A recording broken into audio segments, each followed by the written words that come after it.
हमारा सिर्फ एक ही नेता है और हमारा नेता राहुल गांधी है। हमारा नेता कैसा होना चाहिए? हमारा नेता कैसा होना चाहिए? इस देश का नेता कैसा होना चाहिए?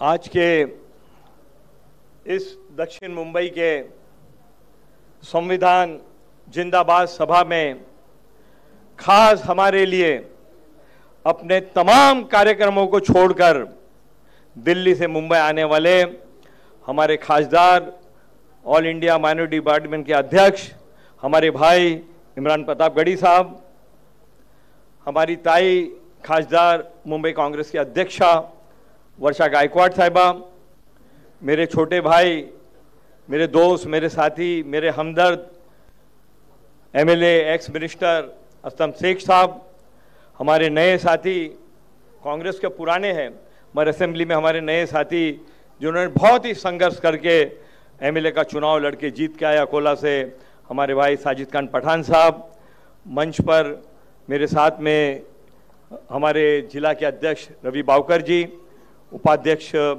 तारक शाह साहब, अशफाक शेख, हमारे मंदार परब, हमारे बहुत ही सीनियर लीडर पंडित भंवर सिंह राजपुरोहित जी, माडा के माजी चेयरमैन माजी मिनिस्टर मधु चौहान साहब, निजामुद्दीन राइन साहब, हमारे बब्बू खान साहब, नगर सेवक जावेद जुनेजा जी, माइनॉरिटी के मुंबई के अध्यक्ष इब्राहिम भाईजान साहब, हमारे अहमद खान साहब, हमारे दूसरे सभी नगर सेवक यहाँ पे अरशद आजमी साहब, राजा रहबर खान साहब, विनी डिसोजा साहिबा, हमारे अशरफ आजमी साहब, आफरीन शेख साहिबा, वीरू भाई, हमारे नौजवान लीडर कांग्रेस के हैदर असलम खान साहब, यूसुफ पंजाबी साहब, हमारे शमीम अख्तर साहब, स्टेज पर बैठे हमारे विजय कनौजिया साहब, दूर दूर तक मेरी नज़र डालते हुए हमारे विनोद भाई, एनएसयूआई के अध्यक्ष ऋषभ पांडे जी, यूथ के अध्यक्ष अदनान पारेख साहब, हमारे जुनैद भाई, फुरकान भाई, हमारे अमीन पारेख साहब, हमारे तमाम इसाक भाई, राजा भाई मोरे, राजू भाई, जितने भाई हमारे सब यहाँ पे जो स्टेज पर हमारी भाई है, हमारे बहन है, मेरे सामने मेरे दिलों की धड़कन, मेरे कांग्रेस कार्यकर्ता और राहुल गांधी के बब्बर शेर और शेरनी। मैं सबसे पहले हमारे भाई खासदार और राहुल गांधी के साथ और प्रियंका जी के साथ में कंधे से कंधा मिलाकर इस तानाशाह हुकूमत के साथ में हर मार्च पे लड़ने वाले इमरान भाई का शुक्रिया अदा करता हूं कि उन्होंने हमको वक्त दिया और यहां पर आए। इमरान भाई, जब बात हो रही थी कि दक्षिण मुंबई का शिविर लेना है और किसी को दिल्ली से बुलाना है, तो हमने बोला कि ऐसी शख्सियत को बुलाया जाए जो आने वाले दिनों में इस देश की जो तारीख बदलने वाली है उसका नाम सुनहरे अक्षरों में लिखा जाना चाहिए, तो वो नाम है इमरान प्रतापगढ़ी। इसलिए आपको यहां बुलाया है। आज के इस माहौल में जब फिरका परस्त ताकतें एक भाई को दूसरे भाई से, एक बहन को दूसरे बहन से, एक दोस्त को दूसरे दोस्त से लड़ा के बांटना चाहते हैं, जब इस देश का नया इतिहास लिखा जाएगा, एक इतिहास आजादी के पहले का था, एक इतिहास आजादी के बाद का जो पंडित जवाहरलाल नेहरू, मौलाना आजाद, सरदार पटेल इन्होंने लिखा, और एक इतिहास जो लिखा जाने वाला है जब इस देश के 100 साल पूरे हो गए, जब 100 साल का इतिहास लिखा जाएगा, उसमें राहुल जी के साथ में जो सुनहरी अक्षर में नाम लिखा जाएगा तो उसमें एक नाम इमरान प्रतापगढ़ी का भी होगा। आज जब मैं आपको देख रहा था कि इतनी बड़ी तादाद में दक्षिण मुंबई में कई सालों से सेमिनार होते, शिविर होते, आदरणीय स्वर्गवासी मुरली देवरा साहब हमारे नेता हमारे साथ में थे, मगर मैं आज बहुत फख्र के साथ और बड़ी खुशी के साथ कहता हूं कि आज जो हजारों की तादाद में इस दौर में आप यहां जमा हो, तो इसका मतलब है कि लाखों का भीड़ का मजमा हमारे साथ बैठा हुआ है। आज जब मैं आपको देख रहा था, मेरे भाइयों बहनों दोस्तों साथियों, जब मैं आपको देख रहा था तो मेरे को मौलाना आज़ाद का वो खुतबा याद आया जब एक मजहब के नाम पे देश के 2 टुकड़े होने जा रहे थे, देश का बंटवारा होने जा रहा था, तो जामा मस्जिद के सीढ़ियों से जो मौलाना आज़ाद ने जो खुतबा दिया था कि इसी मट्टी में हमारे आबो अज़दा दफन है, हमारे बुजुर्गों के मदार है, यही हमने ईद मनाई है, यही हमने होली मनाई है, यही हमने दिवाली मनाई है, यही हमने बैसाखी मनाई। इस देश को छोड़ के हम कैसे जा सकते हैं? आज हमारे बुजुर्ग इस देश के अंदर अपना खून दे के आज़ादी की लड़ाई लड़के इस देश को आज़ाद किया, और आज जब हम दूसरी आज़ादी की लड़ाई लड़ने जा रहे हैं तो वो मौलाना आज़ाद का चेहरा मुझको इमरान प्रतापगढ़ी साहब में दिखता है। हर मार्च में, सिर्फ पार्लियामेंट में नहीं, पार्लियामेंट में महाराष्ट्र से गए निजाम भाई ने बताया, मैं उस बात को आगे बताऊंगा कि उसने अपना पूरा हक निभाया, मगर हर मार्च में कश्मीर हो, बिहार हो, बंगाल हो, उत्तर प्रदेश हो, महाराष्ट्र हो, राजस्थान हो, मध्य प्रदेश हो, छत्तीसगढ़ हो, हर जगह पे अगर एक आदमी गूंजता है और इन तानाशाहों के आंख में आंख डालकर बात करता है, उसका नाम है इमरान प्रतापगढ़ी। इमरान भाई, हम आपका दिल की गहराइयों से शुक्रिया अदा करते हैं कि आज आप यहाँ पर आके दक्षिण मुंबई के लोगों को, आपका मैं ज़्यादा वक्त नहीं लेना चाहता हूँ, मगर क्योंकि दक्षिण मुंबई की बात है तो बात कहना ज़रूरी है कि ये आप ही थे जिन्होंने हमको प्रेरणा दी। हमारे इलेक्शन में आपने कैंपेन किया, अमीन पटेल के कैंपेन में किया, अमीन पटेल जीत गए, असलम शेख के कैंपेन में किया, असलम शेख जीत गए, ज्योति गायकवाड़ की कैंपेन किया, ज्योति गायकवाड़, विश्वजीत कदम गया, विश्वजीत कदम गए। 16 लोग जो जीते हैं वो आप हर जगह पे गए हो। अगर आप कॉरपोरेशन में, क्या है साहब, हम लोग कांग्रेसी लोग हैं, थोड़े में दिल भरता नहीं है, देश को आज़ादी दिलाई है, हमारा दिल बहुत बड़ा है। कॉरपोरेशन के अंदर, मुंबई के अंदर 227 सीट पे चुनाव होने जा रहा है। हम चाहेंगे कि आप 8 दिन मुंबई में आ करके इन लोगों के साथ में कंधे से कंधा मिलाकर, अगर मुंबई महानगर पालिका में हमारे को तिरंगा लहराना है तो इमरान प्रतापगढ़ी मुंबई के अंदर हर गलियों में दिखेंगे आपको। और इस बार कॉरपोरेशन में इंशाल्लाह तिरंगा कॉरपोरेशन में लहराएगा और मुंबई का महापौर कांग्रेस का होगा।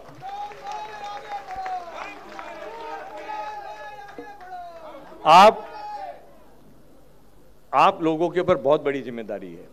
मेरे पहला बहुत ही सीनियर लोग, पंडित भंवर सिंह राजपुरोहित आज तकरीबन 1978 से स्वर्गीय संजय गांधी के साथ में अगर इस हॉल में बैठा वो कोई काम किया है तो उसका नाम है पंडित भंवर सिंह राजपुरोहित।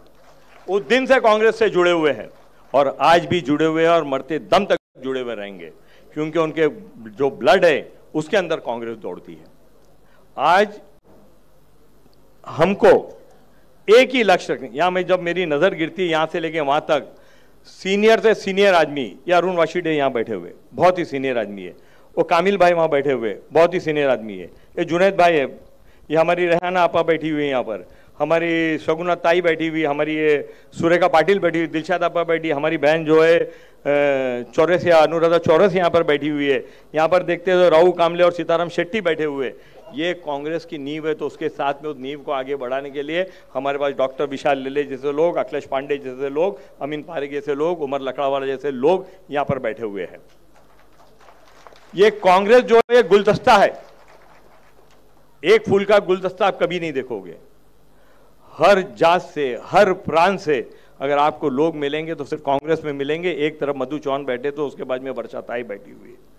ये कांग्रेस पार्टी है और इसी कांग्रेस को ताकत देने का काम गली गली में, घर घर में जाकर आपको लोगों को, ये सरकार ने जो जुल्म किया है, ज्यादती की है, महिलाओं पे ज्यादती हो रही है, युवाओं पे ज्यादती हो रही है, जो युवा है उसको रोजगार नहीं मिल रहा है, आपको ये संदेश लेके घर घर के अंदर जाना है।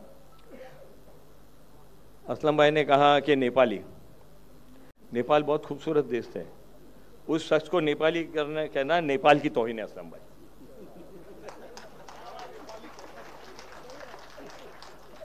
ऐसे लोग जो अपने मफाद के लिए कुछ भी कहते हैं। एक मीडिया वाले ने, या मीडिया के बहुत सारे हमारे भाई बहन बैठे हैं, आज संडे छुट्टी न करते हुए यहाँ पे, मैं उनका दिल की गहराई से धन्यवाद देता हूँ। आज चाहते तो घर में बैठ सकते थे, मगर उनको पता था कि आज यहाँ से एक बिगुल बजने जा रहा है, मुंबई महानगर पालिका के चुनाव का आगाज होने जा रहा है यहाँ से एक तरह से, तो आज सब लोग यहाँ पर मौजूद है। एक मीडिया वाले ने, इमरान साहब, मुझको कल पूछा कि एक व्यक्ति है, बोला भाई नाम बताइए, तो बोले मिनिस्टर है, बोला नाम बताइए, उसने नाम बताया, बोला मैं उस आदमी को कुछ समझता नहीं हूँ, उसमें दिमाग ही नहीं, उसका इलाज कराना जरूरी है। बोले नहीं, मगर फिर भी वो कहते हैं कि अजान को मराठी में देना चाहिए। तो मैंने कहा बोला उसको, पंडित भौर सिंह जी यहाँ बैठे हुए हैं, बोला मेरा एक सवाल आप उनसे पूछ के आइए, क्या संस्कृत के श्लोक मराठी में बोले जा सकते हैं? पंडित था वो, जो इंटरव्यू ले रहा था वो पंडित था, पंडित जी थे। बोला पंडित जी बताइए संस्कृत के श्लोक मराठी में आप बोलेंगे? बोले संस्कृत के श्लोक तो संस्कृत में बोले जाएंगे। बोला फिर अजान भी जो जिस भाषा की अरबी की, अरबी में ही दी जाएगी ना। आप कुरान शरीफ को मराठी में ट्रांसलेट कर सकते हो, गीता को मराठी में ट्रांसलेट कर सकते हो, बाइबल को मराठी में ट्रांसलेट कर सकते हो, उसको हिंदी में कर सकते हो, उसको उर्दू में कर सकते हो, उसको पंजाबी में कर सकते हो, उसको सिंधी में कर सकते हो, उसको तेलुगु में कर सकते हो, उसको कन्नड़ में कर सकते हो, जिस लैंग्वेज में चाहे कर सकते हो। मगर जो मजहब की जो बात है वो उसी लैंग्वेज में बोली जाएगी जहां से वो पैदा हुई है। आज जो लोग संस्कृत में श्लोक बोलना चाहते हैं उसका स्वागत है, जो अजान देना चाहते हैं उसका स्वागत है, जो बाइबल पढ़ना चाहते हैं उसका स्वागत है, जो गीता पढ़ना चाहते हैं उसका स्वागत है। जो जिस मजहब में रहे, धर्म और आस्था की बात है, धर्म और आस्था हमारे अपने तक है। मग त्याचा अगोदर आम्ही मुंबईकर आहोत, आम्ही महाराष्ट्र आहोत, आम्ही मराठी आहोत, तुम्ही कोण आहात? मराठी आमची भाषा आहे, कोणा बाबाची भाषा नाही ते। हिंदी आणि मराठी माँ आणि मावशी आहेत, त्याला कोई अलग करू शकत नाही। बरोबर आहेत की नाही? खरं आहेत की नाही? आज येणार आम्हाला शिकवणार की तुम्ही मराठी बोला, आम्ही मराठी बोलतो, तुमच्यापेक्षा चांगली बोलतो। तुमच्या मुलं जे आहेत ते अंग्रेजी स्कूलमध्ये जातात, कॉन्व्हेंट स्कूलमध्ये जातात, इथे इतकी लोक बसलेले आहेत, त्यांचा मुलगा मराठी मीडियम मध्ये आज आहे, उर्दू मीडियम मध्ये आहे, हिंदी मीडियम मध्ये आहे। तुम्ही पाठवत काय तुम्हाला मुलगाला मराठी मीडियम स्कूल मध्ये? हे नाही पाठवणार, त्यावेळी त्याला मराठीची आठवण नाही येत। आज आपको इन लोगों को ये बताना होगा कि मराठी और हिंदी माँ और मौसी है, इसको कोई अलग नहीं कर सकता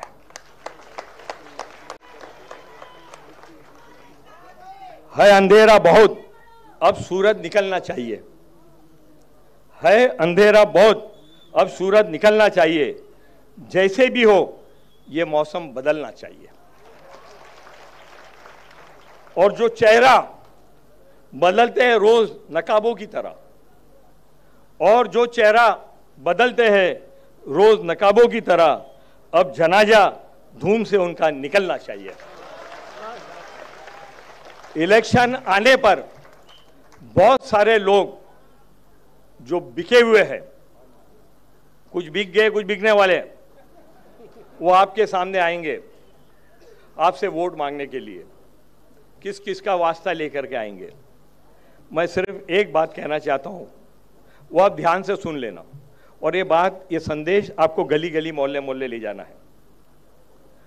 शेर के बारे में आपने जरूर सुना होगा कि शेर जब शिकार करने निकलता है तो खाली हाथ से अपने घर वापस नहीं आता है। आप हमारे राहुल गांधी के बब्बर शेर और शेरनी हो, मुझको यकीन है जब आप लोगों से वोट मांगने जाओगे तो आप खाली हाथ से वापस नहीं आओगे। उसका जीता जागता सबूत अमीन पटेल है, जिसको आपने इतनी बड़ी तादाद से जिताया है। तो शेर जब शिकार के लिए निकलता है हिना बहन, तो खाली हाथ से नहीं आता है। एक बार शेर शिकार करने के लिए दूर दूर तक गया तो उसको कोई शिकार मिला नहीं। बहुत परेशान हो गए, शेर परेशान हो गया, उसको याद आया कि मेरे बच्चे घर पे है, भूखे हैं, तो एक बार कम से कम बच्चों को देख लो। तो अपने डेन में गया तो उसने देखा कि एक बकरी शेर के बच्चों को दूध पिला रही है।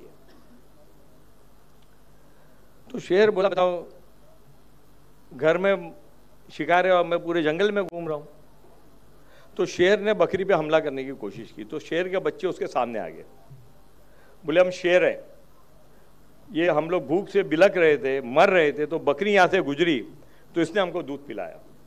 तो शेर पे अगर किसी ने एहसान किया है तो उसका बदला एहसान से ही चुकाया जा सकता है, उसकी जान नहीं ली जाती। शेर ने अपने बच्चों की बात सुना, बकरी को पूछा बोलो क्या करूं मैं तुम्हारे लिए? तो बकरी ने कहा कि मैं ये चाहती हूं कि घाट पर जाके पानी पीऊं, मैं सवारी तुम्हारी करूं। तो शेर फिर गुर्राया, बोले मैं शेर तू बकरी, तू मेरे पीठ पे बैठकर पूरे जंगल में जाएगी और पूरा जंगल देखेगा। बोले शेर है, तुमने वादा किया, बोलो क्या चाहिए? बोला बैठ जा भाई। बकरी बैठ गए पीठ पे, पूरे जंगल में जा रही है, बकरी को देख रहे, कौवा देख रहा है, तोता देख रहा है, हाथी देख रहा है, सब देख रहे हैं कि भाई शेर का क्या दिन आ गया कि बकरी उसके पीठ पे सवार है, पानी वानी पी के बकरी चली गई, शेर अपने घर, बकरी अपने घर। एक चील ऊपर बहुत आसमान में ऊंची परवाज ले रही थी, उसने देखा कि चला आज एक कैसा दिन आ गया कि शेर की पीठ के ऊपर बकरी सवार होकर जंगल में घूम रही है। तो चील नीचे आए, बकरी से पूछा, तो बोले क्या बात है, क्या माजरा है? बोले तुमने कभी किसी पे एहसान किया है? बोले क्या होता है एहसान? मैंने तो कभी किसी पे एहसान नहीं किया। तो बोले कभी किसी के बुरे वक्त में उसके काम आओगे तो वो एहसान होता है, और एहसान का बदला जो है ये मुझको मिला है। चील भी सोती कभी एहसान करूंगी, मैं भी तकलीफ में आऊंगी तो मेरे को भी कोई काम आएगा। तो चील देखती है कि कुछ चूहे के बच्चे जो हैं वो दलदल में फंस गए। अब चील ऊपर से आती है, एक बच्चे को निकालती है, बाजू में रखती है, फिर आती है दूसरे 4-5 बच्चे को बचाती है। चील भी थक जाती है, ऊपर से नीचे आना, नीचे से ऊपर जाना, ऊपर से नीचे जाना, चील भी थक जाती है। तो अपने पंखों के अंदर उस बच्चों को ले करके, थोड़ा क्योंकि दलदल में फंस गए थे, पानी में चले गए थे, तो उनको गर्मावा देने का काम करती है। सो जाती, थक जाती। तो जब वो उठती है तो देखती है कि जैसा उठने की कोशिश करती है, उसके पर जो है ना वो सब चूहे लोग ने कतर दिए रहते हैं, वो उठ नहीं पाती है। फुदकते फुदकते बकरी के पास आती है, बोले तेरी तो मेरी कोई दुश्मनी नहीं थी, तूने मेरे को ऐसा क्या बता दिया, मेरा तो उड़ना दूबर हो गया। बोले क्या हो गया? बोले मैंने एहसान किया। बोले किस पे? बोले चूहे पे। बोले ये फर्क तेरे और मेरे में, मैंने शेर पे एहसान किया, तूने चूहे पे एहसान किया। अगर वोट देना है तो कांग्रेस पार्टी को देना है, जो आपके साथ खड़ी रहेगी,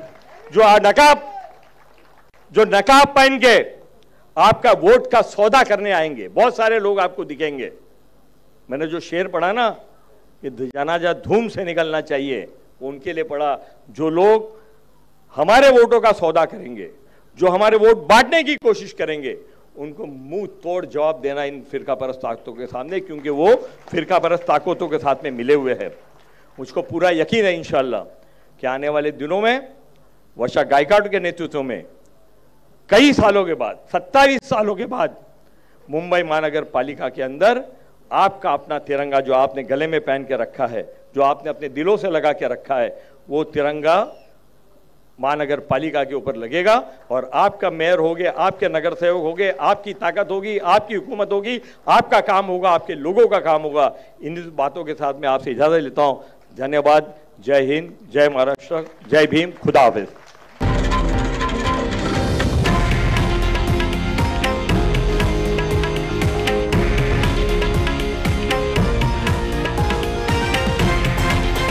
हे आहे देशातील नंबर 1 न्यूज नेटवर्क आणि आपण पाहत आहात TV9 मराठी, एकमेव।